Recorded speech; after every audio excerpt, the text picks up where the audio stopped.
Hello and welcome to the Trophy Trust, your weekly podcast of PlayStation Trophy Hunters. I'm one of your hosts, the Dazil. Joining me this evening, we have BTips Yellow. and we have the Vectronic. Hello. Good evening, gentlemen. It is another very hot day here in the UK. I've had to close all the windows and doors because I'm recording. I am absolutely sweating. I don't know about you. You guys probably have AC. I have the AC blaring right now, and I love it. Oh, I am the same. I was like, this is really, really calm. I could only play my PS4 for about 40 minutes earlier. It was just getting so hot in my room, and having, like I said before, having the windows open makes literally no difference. Sometimes it even makes it worse because like the wind is hot outside. But anyway, enough about me suffering. Let's talk about some video games and what we've been playing. So, B-Tips, I understand that you've not really changed up much since last episode, so you just want to give us an update on what you've been playing? Same as the last 3 weeks. I've been playing Fallout Shelter and Fortnite Battle Royale. But Just been chipping away still Fallout Shelter, just doing it legit, no time exploit or anything. Yep, I just got the Get Off My Lawn trophy, I believe it was called, for getting the 50 raid. Oh yeah. Which took a long time. It was a pain in the ass, but I managed to get it. Yeah, I understand that's a trophy that a lot of people have gripes with. I've seen a lot of people complaining about that.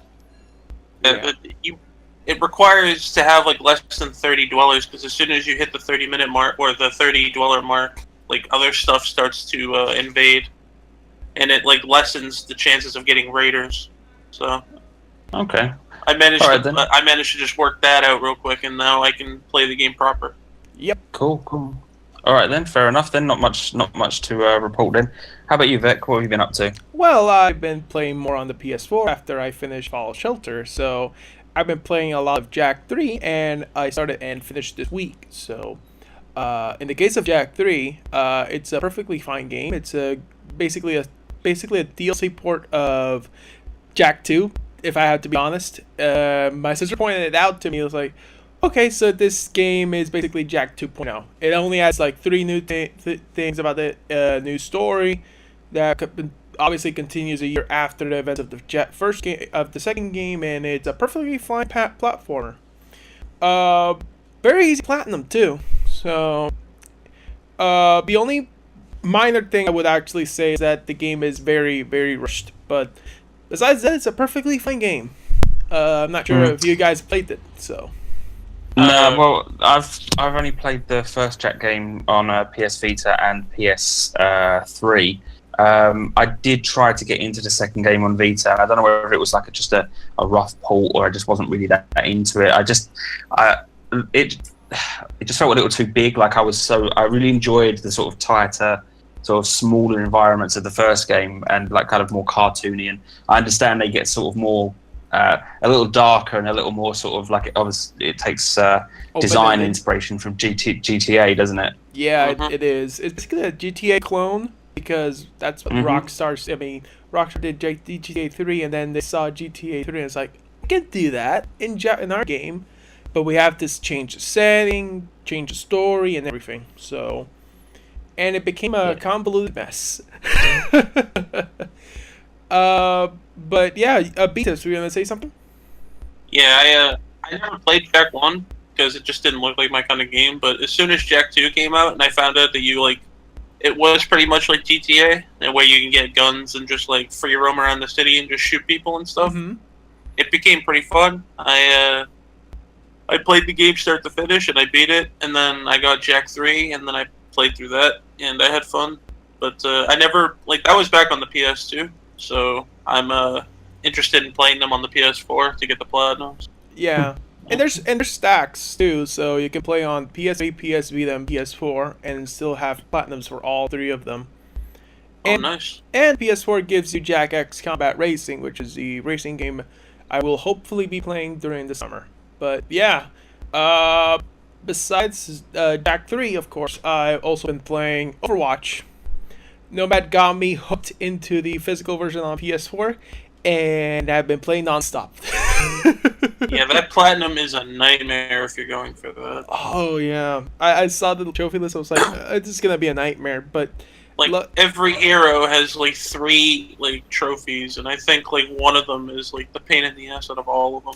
Yes, I think it's Rapid Discord on Zenyatta, but I'm not. I'm just playing for fun for now, and then if I want to, I'll just get the trophies as I can, and then the ones I'm missing, I'll do them. Legit. I'll do them like boosting, but I'm not sure how I'm gonna do that. But it's fun. It's a very fun game. Mostly I've been playing as the DLC characters. Bridget. She's currently my main at the point, and she's amazing. But besides, Overwatch is the kind of game that you want to play with friends. yeah, and playing with Nomad and Justin has been like amazing. Blast even. It's just especially like saying, "Hey, go heal, heal, heal," and go shoot, shoot, shoot, shoot. It's like, GG, nice game. It's everything. It's certainly a very. It changes the pace. It's very teamwork heavy. Yeah, and I like that. I like that because I'm a very team-oriented person, so it's something I really enjoyed, especially something like to hang out during the summer or do something in the summer. But I'm not. That's everything I've been playing then. What about? All right then. What about you, Daz? Okay, well, since last couple of weeks, I've just been playing loads of little small games here and there. I'm not going to list everything I've been playing. I'm just going to point out, pick out a few. There's been a few decent sales on PSN on said small games. So I've just been picking up loads of cheap stuff, like £3 to £6 kind of like titles here and there, not spending too much anyway. I picked up Gem Smashers on PS4. I platinumed that quite a few years ago on PS Vita. It's a very simple game. It's kind of pretty much what it sounds like. It's you just have rows and rows of like little gems and blocks, and you just play as a little character that spins in almost like a Sonic style ball, and you just got to change color to smash the blocks and smash the gems, and then you clear it, and move on to the next stage. It's a very simple game. That's why I picked it up on Vita all those years ago, and I grabbed it on PS4, but I actually played it on Vita again through remote play because, as I said earlier, it's horribly humid in my house, and I really cannot be in my gaming room where my PS4 is.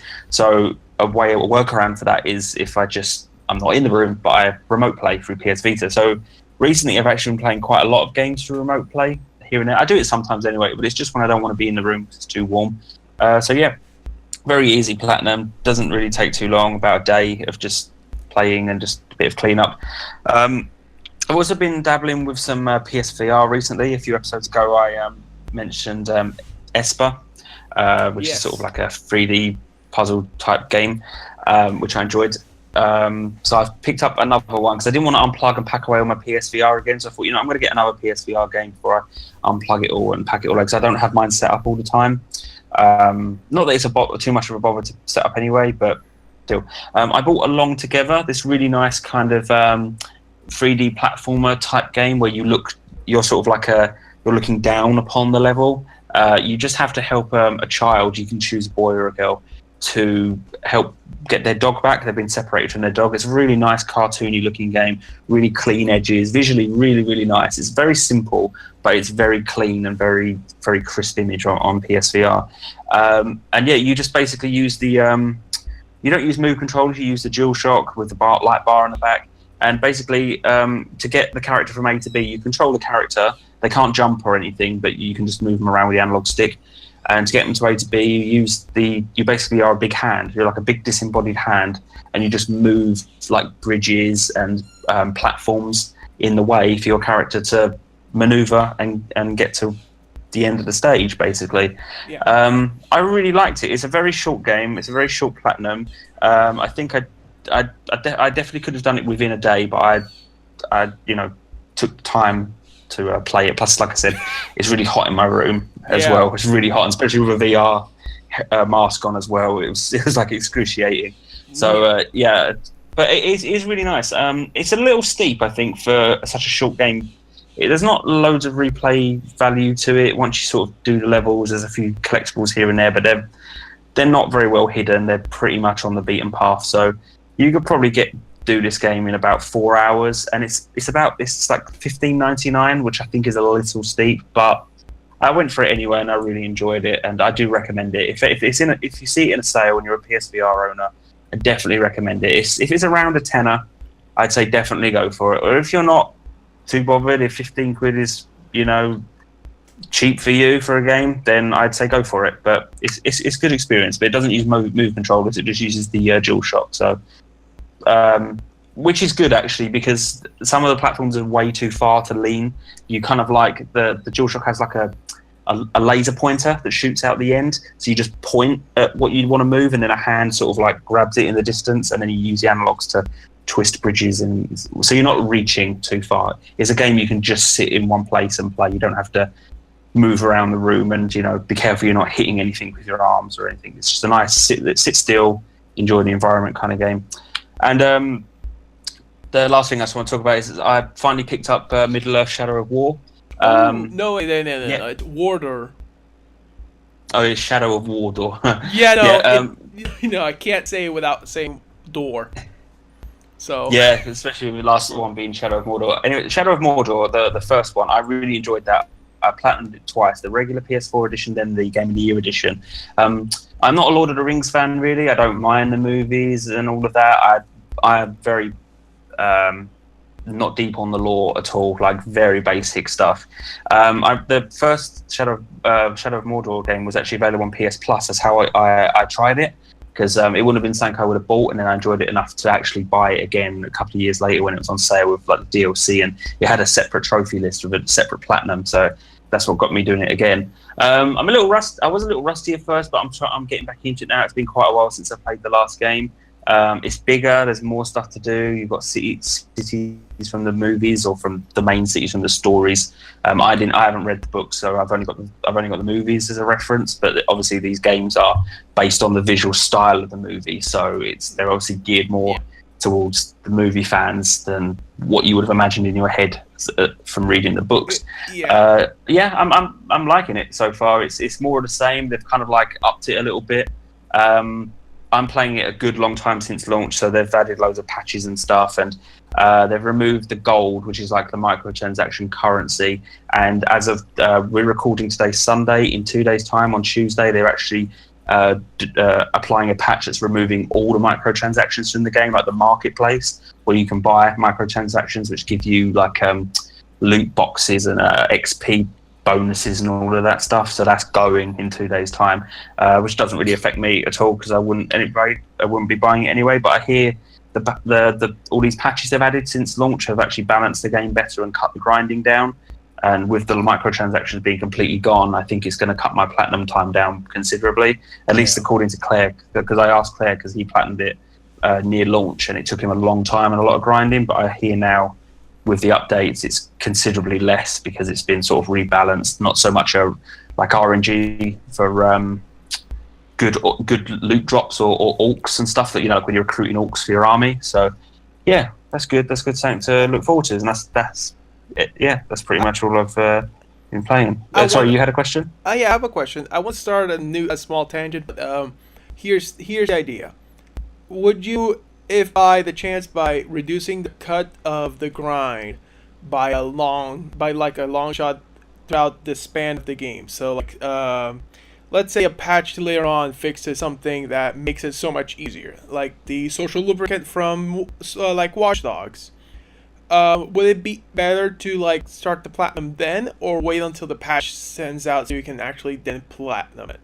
Would you wait that long to actually go ahead and get that 100% out if you want to do like first achiever again on day one, and get all the exploits on time, and then wait until like later until they fix everything, so the grind becomes so much significantly easier, like Shadow of War? Well, for me, I don't generally buy games at launch, because time and time again we've seen it happens all the time. That I'm not saying games are shipped like broken. Some of them are, but not broken. But sometimes after it's been in the hands of the consumer and the developers have had feedback, and like, do you remember all the feedback, that all the negative publicity that EA got, and the negative publicity indeed that Shadow of War got about the microtransactions, all that nonsense about orcs and rare drops and all of that. Yeah. And look, they're completely tearing the microtransaction thing out of the game. So Yeah, I think waiting is better. If you're in for a game and you want to get a game day one, absolutely do that. But me personally, I'm never in a rush to buy a game. I always have loads to play. There's always tons of sales on PSN digitally that always stop me from buying stuff. The last physical game I bought before this is a physical game, by the way. I didn't buy. I traded in Detroit, Become Human, and I got a bit of store credit. And this was actually on sale for £17. And I thought, oh, you know what? I'll give it a try. I got more than enough to cover that from trading in Detroit. So I didn't actually pay for this, so to speak. I've just traded it in and got it. But I feel 17 quid's a pretty decent price for this game anyway. It's a big game. It's a big AAA game. But sorry, just to answer your question, yeah, I mean, it's always good to wait. They always add cool stuff in, always fix stuff, whether it's like it runs better, fixes bugs, sometimes there's broken story elements in the game, you know, stuff like that. It's always good to wait, in my opinion. It's never hurt me waiting on a game. You know, so that's from my experience. What about you, BTips? I mean, if it's a game I really, really can't wait on, I'll still pre-order it.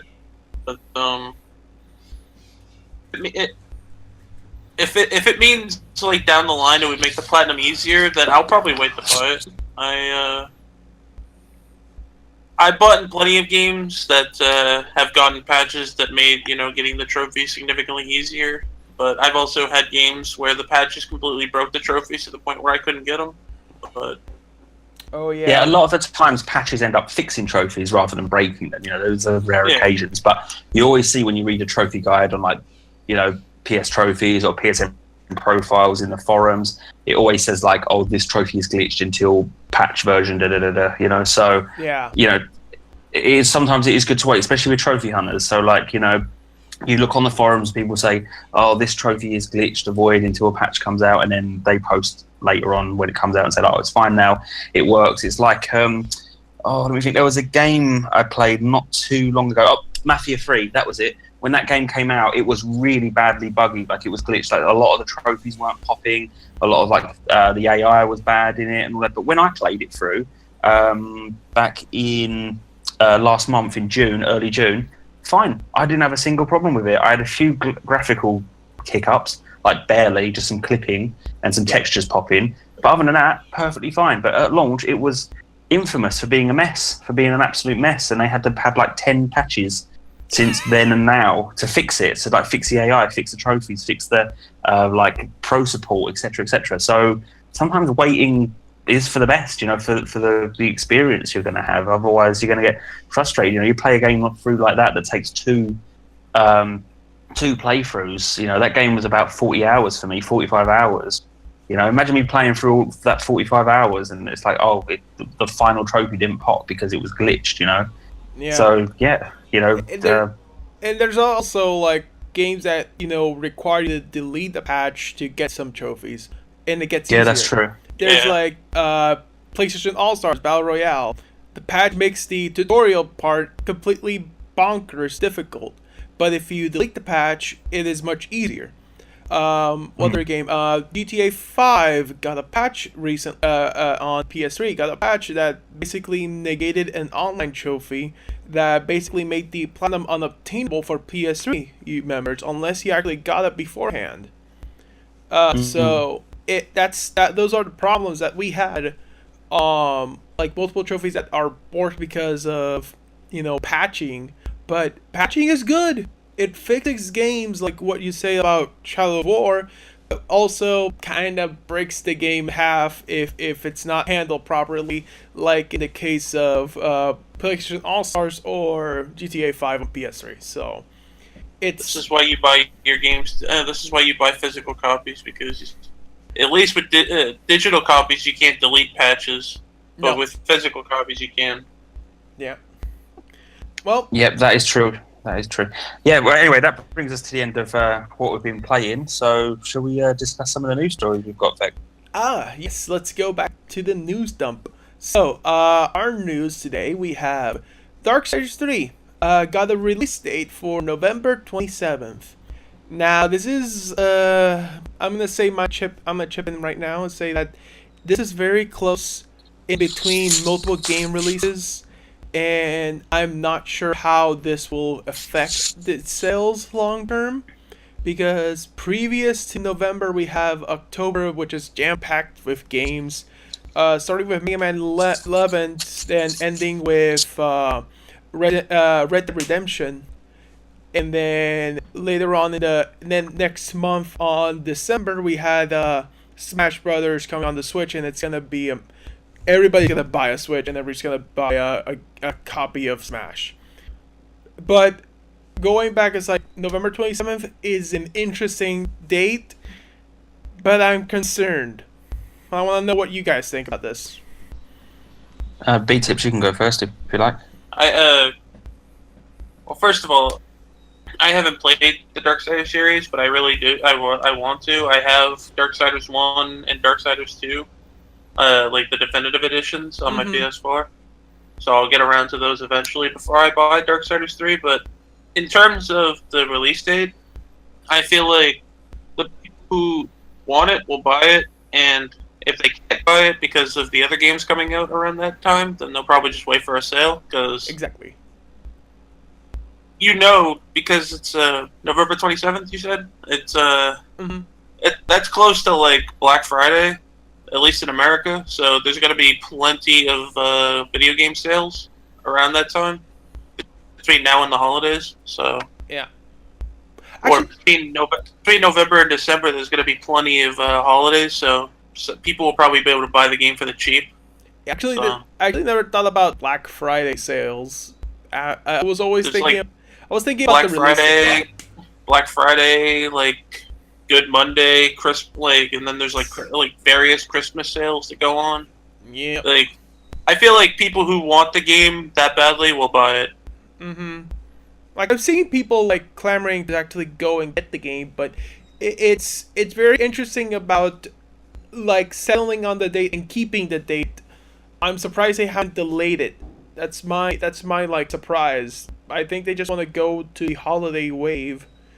But yeah, absolutely. Like they know the holiday rush is gonna like force people to go out and buy systems, games, etc., etc. So. A lot of people are going to want it for Christmas, so... Okay. As for me with Darksiders, to be honest, Vic, until this news story came up on like usual social media, I forgot this game was even happening. It just sort of... And I saw a lot of people react to it in a similar fashion. Like they were, oh, yeah, this game, remember? Because it's been quiet until they released like a CG trailer, didn't they, ages ago? I agree. It's kind of been down low. As for Darksiders, I tried the first one when it was on PS Plus for PS3 a few years ago. I played a couple of hours of it, but it really wasn't for me. I just couldn't get it. Wasn't clicking. I just couldn't get into it. So no, I don't really have any interest. I've only played like 2 hours of the first game, and yeah, no real interest for me. Yeah. So moving on then. Okay, so talking about more release dates, Code Vein got delayed until 2019. This game was originally going to release later this year, but they decided to move it next year. Now, this is something I wrote about this on Twitter. I thought the game was going to release very close to in between major release dates. It was going to release after Call of Duty and Battlefield and before Red Dead Redemption, which I thought was a horrible, horrible, horrible way to release it. So I'm glad they actually delayed it until next year. There's no quarters yet. They decided to postpone it until next year. And if you don't know, it's Namco Bandai's new game. It's basically Dark Souls, the anime. But it's the end of this year is way too heavy for big game releases. Like from November to like the end of September to like November, we're gonna have like all the usual stuff dropping in. You got your Call of Duties and all that, but of course Red Dead, like the one that everyone is steering clear of. I think that's why Days Gone was like pushed to next year, to get that well away from Red Dead, from being buried by Red Dead. Yeah. But yeah, it's going to be a very busy end of the year for the big publishers. So I think trying to launch a new IP in the midst of that, probably best if you sort of push it away and do it sort of a more quieter time of year. But then again, like January, February as well can be a little busy when it comes to game launches as well. So they just said early 2019, right? Resident Evil 2. Yeah, busy time as well. Yeah, it's like the first 4 months of the new year tend to be like pretty busy. All right, then. What's the next news story, Vic? Okay, so the next story is, hey, remember The Last of Us and all of those details that we never got about that game, like how it's gonna play, who are we gonna companion about? In an interview, with IG and IGN, the developer revealed that The Last of Us 2 will feature an unnamed NPC companion. So they said that we're gonna Ellie's not gonna be alone. There's gonna be someone guiding you and helping you along the way, which is on the theme of The Last of Us. But they didn't reveal who it was, so it could have been Joel, whoever. But no news about who it is. Just speculation on what this character might be. So, what do you guys think? My money's on it being Joel. Joel? I think I mean- Joel's going to be in it at some point, you know. I think that's a given. Yeah, that's a given to say that Joel's gonna be in the game. But I just wonder who this mysterious NPC character will be, because this is something that we thought it was like, okay, if it's Joel, they're gonna explicitly say it to us, but maybe they're just gonna reveal. There's gonna be a big reveal with that character. It's probably remember the E3 trailer where it looked like Ellie had like a girlfriend. Yeah. It's possible that like she might be the companion. Oh, so a couple just running around in this post-apocalyptic wasteland of a city, surviving together and proving their love. Maybe they're just not saying much about it, but like maybe by saying it was Joel or not Joel is too much of a spoiler. So just saying nothing, just saying there will be a companion, is basically saving us from any sort of like not spoilers, but sort of like I don't know, kind of like ruining the sort of the tone of the game or like the setting of the game sort of thing. Because we like in the very first reveal trailer, you don't even see Joel properly. You just sort of like you don't know if he's like even really there. Like a lot of people are thinking like is he even there? You know, is Ellie even talking to anyone? So there's always that, and we haven't seen anything of Joel in any of the new footage yet. So maybe they're just playing it close to the chest, of course, until they're ready to reveal what really is going on. Just like tiny little tidbits of information, and that's about it. You know, it's a very heavy story-driven game, and they obviously want to savor it and not potentially ruin it for anyone by giving away something even as simple as like, oh, is Joel's not, you know what I mean? So just keeping it close to the chest for now, which is understandable. Yeah. I'm still super excited to play it, regardless. Yeah. Absolutely. Anyway. All right.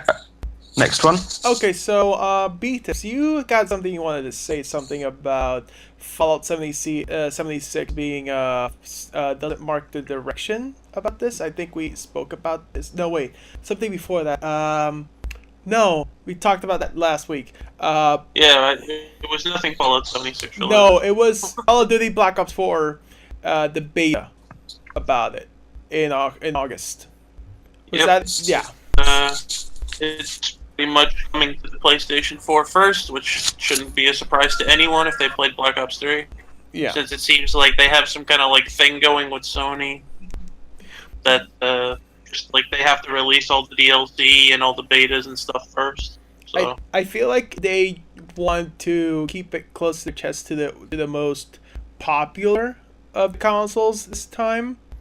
Like they want to keep it close to their chest on like who is the most popular in this contest, and I think Sony is winning by some capacity. If that was the case, it would be the PC. But I honestly think that I think they, if I remember reading correctly, they said it was like they had like a contract thing that they do with Sony where they have to like release stuff on the PlayStation first for I don't know how many. Like I think it might have even been like a few games or like a few years, but I don't remember. It's most likely because I think with last generation, I think Activision sort of partnered, if you will, Activision partnered with like Microsoft for the Xbox 360 brand, because back then they got the map packs, or was it like 30 days before any other platform? And I think obviously it's just this generation it has changed, of course, because they seem to go with the market leader, which makes sense. If you're a publisher and you want to get your software in the hands of the most people, you obviously will partner with the market leader, the one that's got the most install base, the most hardware out there in the hands of the people. So yeah, they're just catering to the biggest audience in terms of like install base, I think, at the moment. I mean, obviously there's millions of Xboxes and millions of PCs as well, but it's also it's business, isn't it? It's a contract, that lasts for whenever or wherever. Like, I don't know if like it lasts indefinitely until the end of what they call the end of a generation, or it's just like a 4 or 5 year thing. We don't know. These are all the kind of legal things that like that the consumer will never know about.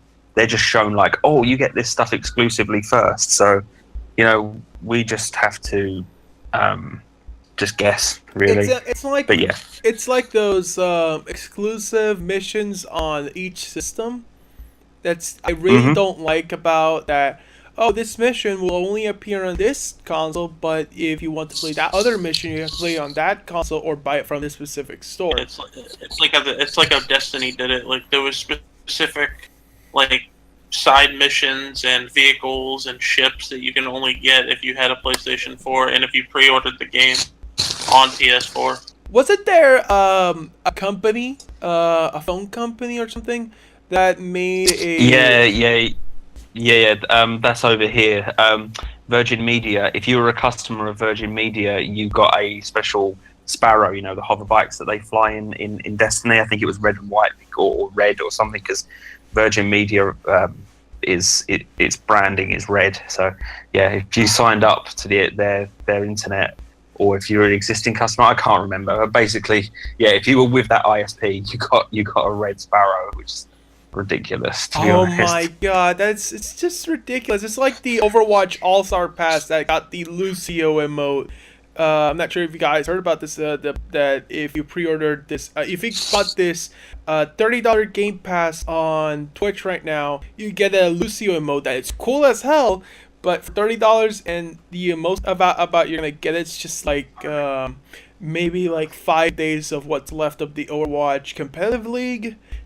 It's not that much. And they announce it so late in the actual like league itself that doesn't make sense. It is just a cash grab. But what it sounds like to me is like, I'm gonna go back to Fortnite here for a sec. There are these things called seasons in Fortnite, which last about 2 months. Yeah. And every season's like a different setting. Like season 2 was like nights. Season 3 was space, and Season 4 was superheroes. In Season 2, like, which was last year at some point, like during the summer, you could buy this $10 like battle pass thing, which allowed you to get like skins and gliders and pickaxes and stuff for your game. And a lot of people didn't really buy the battle pass back then. So if anybody got to like the top tier in the battle pass, they got this character called the Black Knight, and that character is super rare, and you literally only got it if you played it back in Season 2. Yeah. Nobody else can get it now. Oh, that sucks. It like locked away content because of exclusivity and rights. It's like one of the rarest skins in the game because of it. Oh my! And those people that have it now have something to gloat about. So yeah, it's like with the Lucio emote you were talking about. Exactly, and coming back again with the PlayStation now that we have exclusive rights to get the beta earlier. But yeah. Yep. Anyway, let's continue off and let's talk about the last story. Aliens, Colonial Marines. Now this game is basically a last generation game made by Gearbox. And it was considered one of the shittiest games of all time. Hey, thank you. But apparently, a modder on Reddit found that the AI for the aliens was completely fucked up because of a typo. And it's hilarious because it's something that people have been trying to fix for a lot of years now. And just because someone misspelled feathered, it's now fixed easier and actually makes the game so much improved. It's still buggy, but the AI works now because of one simple typo. Fixed AI is not really gonna fix that entire game. That game is one of the biggest disappointments in my whole hobby life, whatever you want to call it, as a gamer. Like, I'm a huge Alien fan and a huge Aliens fan as well. That film, I love that film.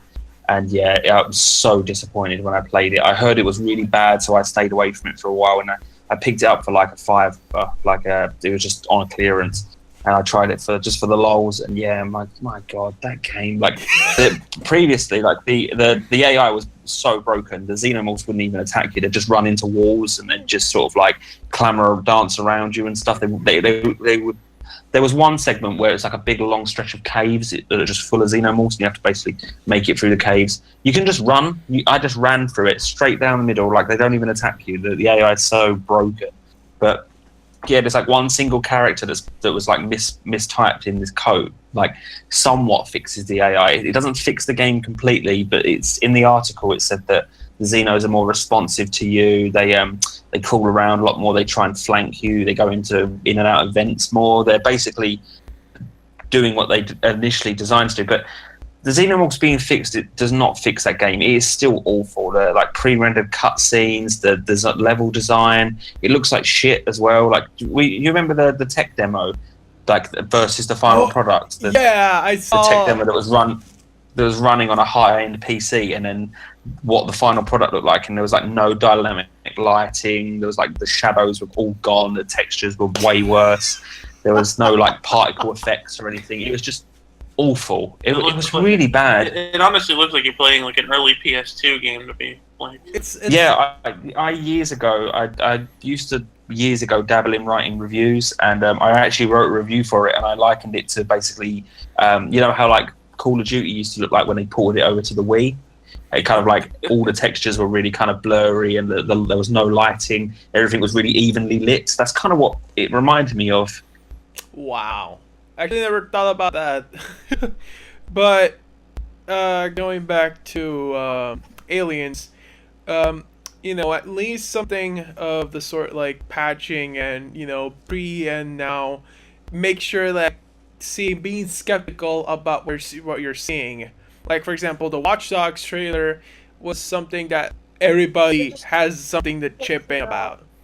You know how in the first Watch Dogs game when it was revealed, it looked pretty, and then you get PS4 game, it looks like shit because that's not the product you got because it was running on a high-end PC, and even still, if you run it on a high-end PC, it's like completely fucked. So and just to clarify, this is a mod on the PC version. The console versions will forever remain broken. They're not going back and fixing them. They're done with. So if you have it on PC. But then again, even in the article, the guy said like the guy who found the problem, he said like it's still even not worth picking up cheap, even with these mods and fixes. Like it's still a shitty game. So he said like, but unless you have it, like, you may as well just like get the mod and fix it. But it's not worth picking up. The game's still like I don't care. I wouldn't pick it up even if they did fix everything. It still looks like a piece of shit to me. Yeah, and the story is just ridiculous as well. It's just it tries to like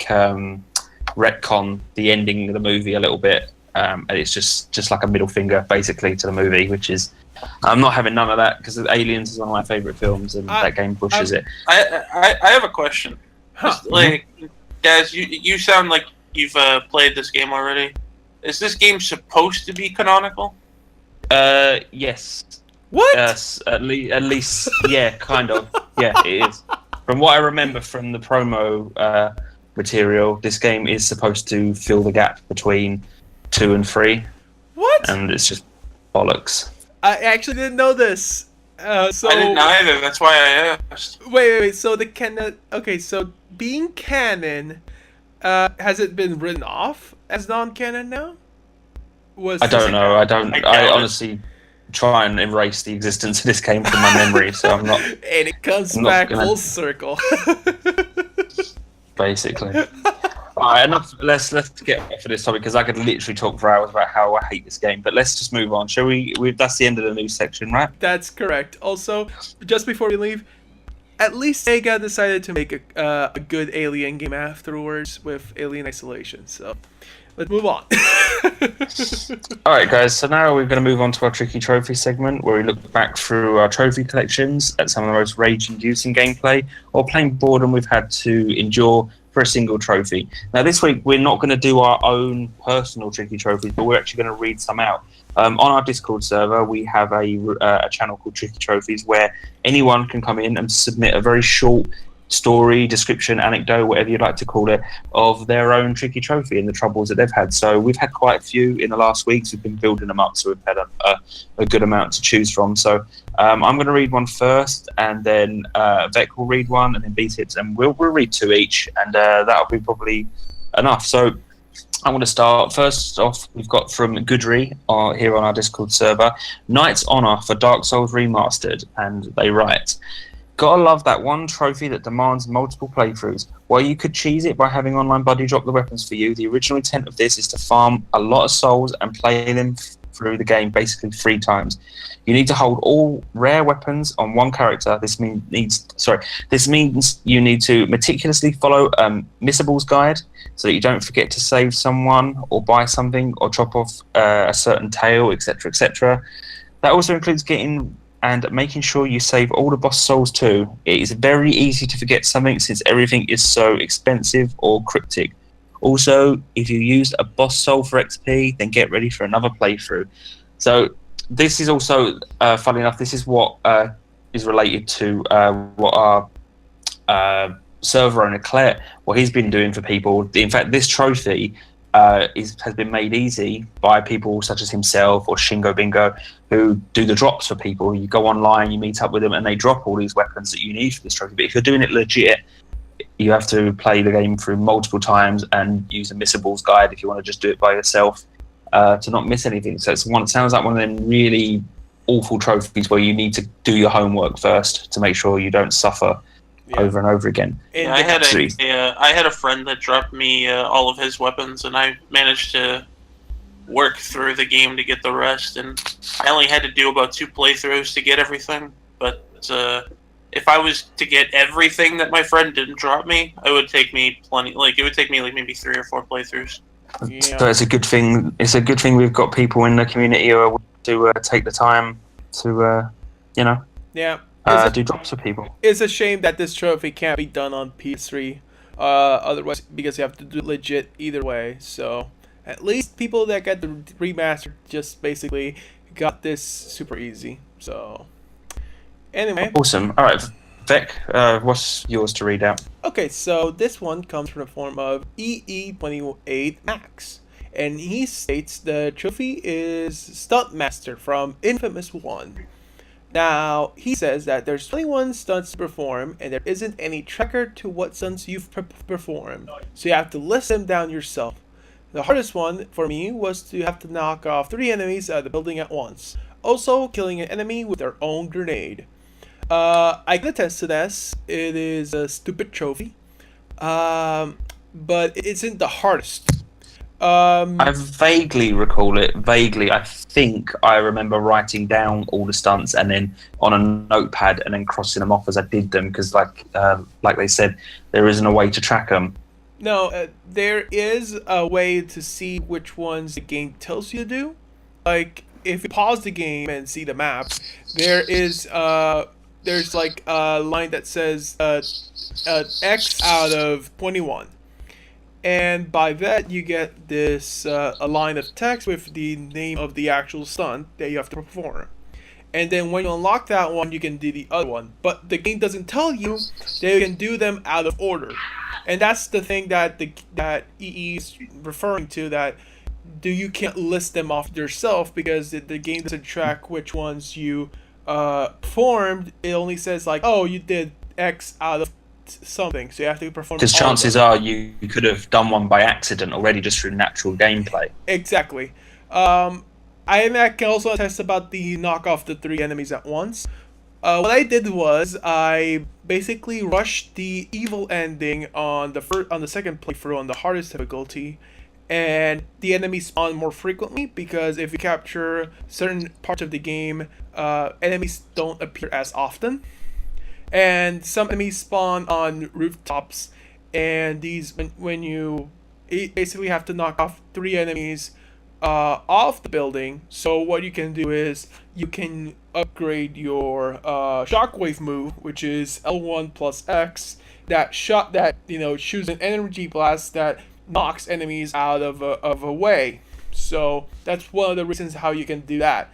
Also, you also require that to do the own grenade one, which I actually got that one by accident. But the hardest one for me was also what E28 Max said, which is the knocking off 3 enemies at a building at once. I'm not sure if you guys the same. I honestly can't remember. To be honest, it's been so long since I played the first Infamous. I never played Infamous 1. I'm still. Probably because of that. I've lost hope now of them remastering them for PS4 anyway, so it will stay in the past for now. BTips, what's your one? It is Cypher's Quantum of Solace trophy, and he's playing his golden harp, which is to melee the player with a golden gun. Okay. Right. Trying to chase down someone in any multiplayer game without alerting them while they have a one-shot kill gun is quite a challenge. In Quantum of Solace's Golden Gun multiplayer mode, the objective is to be the first to get 1,000 points. This play is essentially like a deathmatch mode, but you get much better points by using the Golden Gun. Only one person has the Golden Gun at any time and cannot use any other weapons while wielding it. Everybody wants the Golden Gun, since there's a separate trophy for getting 100 kills with it, meaning it's a frenzied area around whoever has the gun. Trophy asks you to melee gun wielder. This gets tricky to pull off, as most players would A, position themselves in a wall corner so no one can sneak behind them, allowing them total coverage of all room entrances, or B, they lose the gun within 5 seconds to a pro person who would immediately execute point number 1, hiding in the corner. Mm-hmm.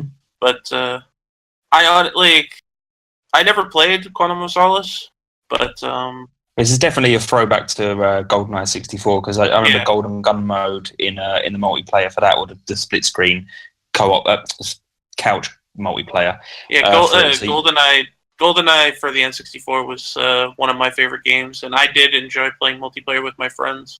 And I can absolutely agree on. It'd be like whenever one of our friends had the Golden Gun, we just either A, stayed away from him, or B, tried to get it from him. Yeah, that's because that's what Golden Gun mode was. I think either one person or every. Yeah, you would start off with like basically limited weapons, and there'd be one golden gun in the map, and basically it's a rush to get the golden gun, and then when you kill that person, they drop the golden gun. So yeah, it's basically just a remake of that mode. So, but it sounds like the trophy is. What was it? You have to melee kill a person who's holding the gun. You have to melee the person holding the gun. Yeah, that sounds like quite the feat. Okay. My next one from me is from Nightmare Grand. This is Skilled Huntress from Dead by Daylight. Now, I haven't played this game myself, so I'm just going to read it out. This vicious trophy requires you to down survivors 100 times with the Huntress hatchet further than 24 meters. Doing this once is already a huge accomplishment because, first of all, the hatchet's hitbox sucks. Then you have to do it from 24-meter range, which is pretty far. Then you don't Then you don't just have to hit survivors with the hatchets. You have to down them, i.e., they have to be injured before you hit them. Decent survivors also know how to dodge hatchets because they have an unreasonably small hitbox, and the thrown hatchets are very slow. Doing this legit is impossible. I got it by messaging survivors in numerous lobbies of mine, and after hours of searching and farming, I got it by boosting it. So this obviously is a multiplayer one, and we've said many times before how multiplayer trophies are the bane of a trophy hunter's life. Absolutely. It's just because stuff like this is you either have to farm it, find people to help you boost, or it's just frustrating sheer luck. You know, any of these, like literally the one that you just read out before BTips, it's like it's one of them trophies where it almost sounds like you have to boost it because getting it legit would take so long. You would get it perfect in such a small percentage of times playing the game, and then you've got other people trying to play the game legit as well. Or you might be put in a game where people are just messing around, not playing, trying to like, you know, everyone has different play styles. So yeah, trophies like this are the worst, and this is why I stay away from multiplayer games. Like if I see a game that's got multiplayer trophies, it will put me off because I do not want to be investing time into something where it's totally random, or I have to go to the effort of trying to find people to boost with just for like one silly trophy. I agree. Yeah. That's why I didn't play the first Tomb Raider, and you know I won't lie, just because it had multiplayer on it, it completely put me off playing that game at all. And the sort of same goes to the second Tomb Raider game as well, like because it's got like not multiplayer, but it's got them like challenge modes and cards and all that kind of stuff that you have to get for like card decks and stuff you have to get for the platinum. Just like, oh, I can't be bothered with that. I just want a game where it's like Uncharted, basically, just collectibles on the map and that's it. You know, so no multiplayer. Yeah, so yeah, no multiplayer. Thank you. Yeah. Except for Uncharted 3 and 4. Oh no, 3 is something different. That's a beast on its own. More than 4, but yeah. All right, Vic, your turn again. Okay, so my turn. This one comes from WDog999. And his trophy is Testing Your Skills. This bronze trophy requires you to do 30 patterns and a difficulty level 10 and higher in max combo. The game is called DJ Max Respect. This is a rhythm game, so this is how he describes it. So, this trophy entails getting a max combo, no missed notes, on 30 songs that are rated 10 or higher. While the difficulties go up to 15, the charts on 10 are quite difficult even for someone who has experience with rhythm games. And while there are easy charts to use this, you need at least 30 of them in total. So there's really no getting around to get good with the game to do this. And then again, it's also a bronze anyway. So it's... Oh man.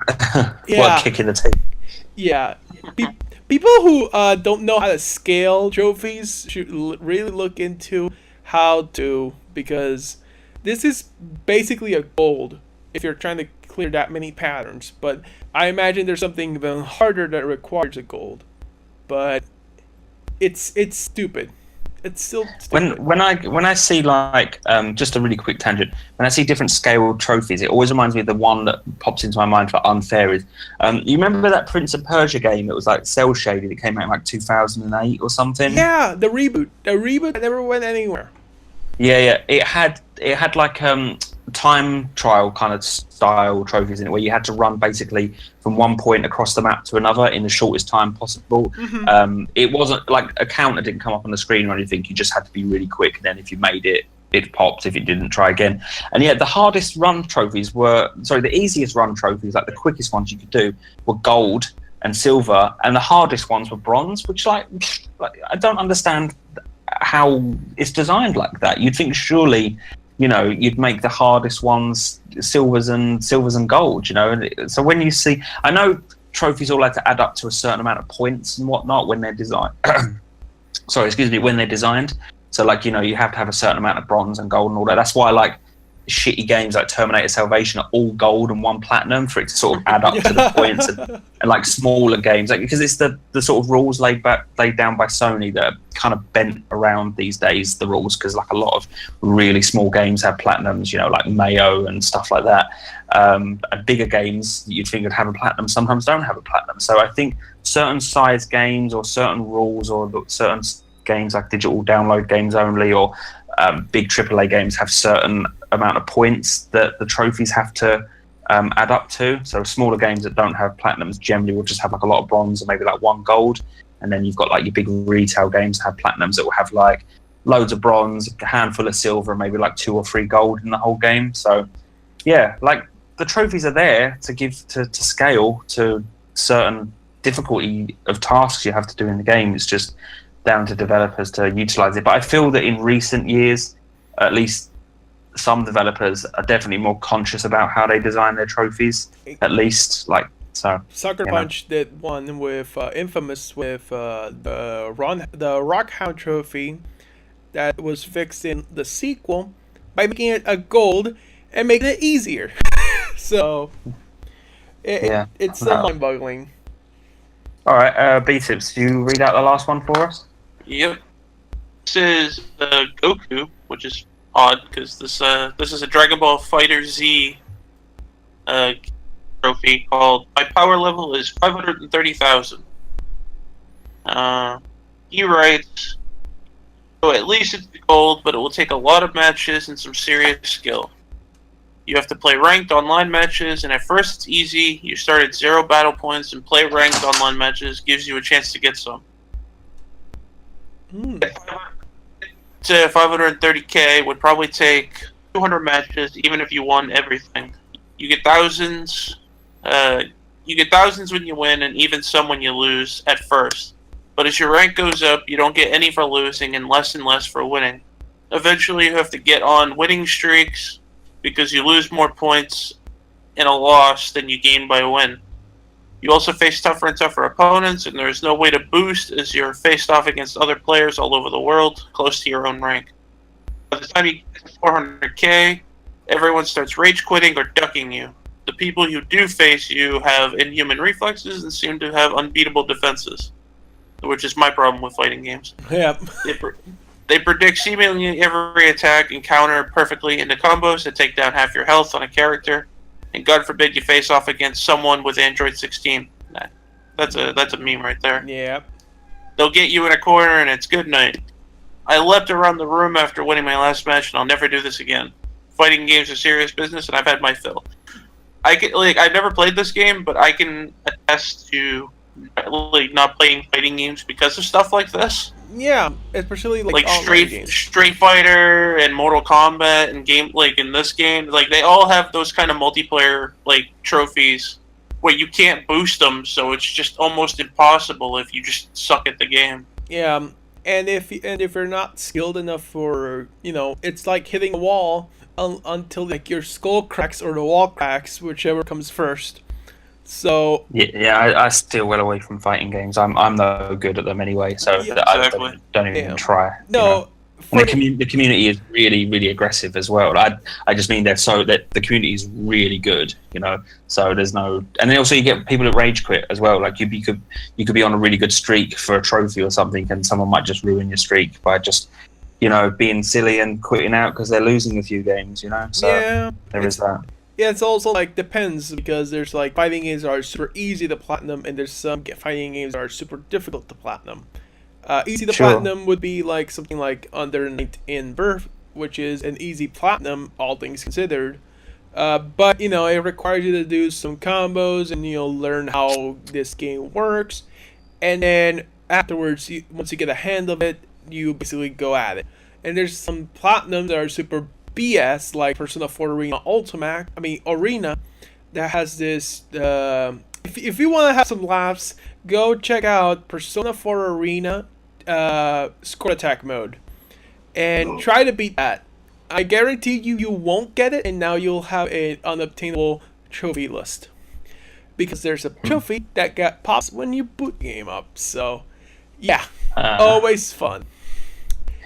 All right, well, that brings us to the end of the Tricky Trophies section. So thanks to everyone who submitted Tricky Trophies into the channel on the Discord server. Just keep them coming, keep them short, and yeah, just let us know and we'll read them out on the show every couple of shows. Guys, I think we've pretty much covered it all, and I think it's time to sign off and round it all up, huh? So, guys, where can we find you on the old social networks and such? BTips, where you at?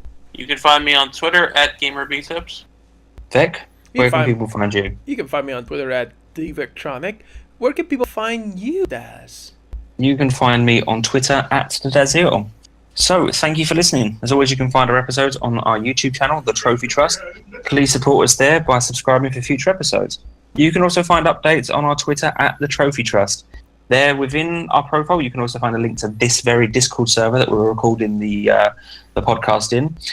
This is, if you haven't joined already, we're just an ever-growing community of trophy hunters and gamers where we are boosting in here, and we're a great community. We've got a lot of people who get on with each other and help each other out on games as well, as I mentioned earlier, such as Claire and Shingo, where they have drops and stuff and boosting and helping people. If you need help with a game, come on in and ask. Chances are someone's probably trying to platinum it just the same as you here on the server. Mm-hmm.